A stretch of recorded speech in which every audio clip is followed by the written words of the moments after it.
Welcome to Man Does Tech, where I solve the problems you didn't even know you had.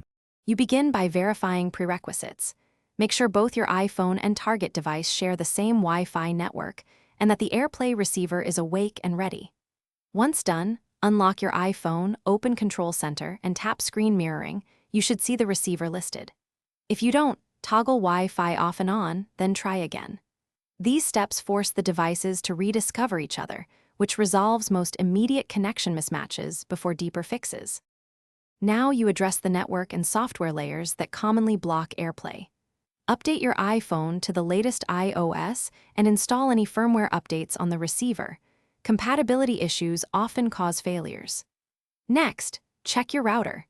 Disable client or AP isolation and enable MDNS/Bonjour so devices can advertise services. Also keep Bluetooth enabled for discovery and confirm the receiver isn't requiring a password or that you know the password. These changes open the necessary discovery. Finish by closing the source app and relaunching it, then try screen mirroring again. Apps can hold stale network handles. Reboot your iPhone and the AirPlay receiver, and reboot the router if multiple devices still fail to connect.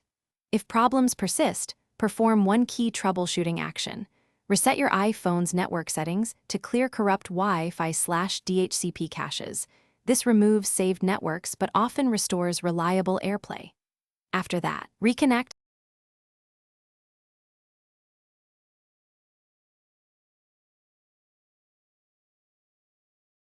Thanks for watching.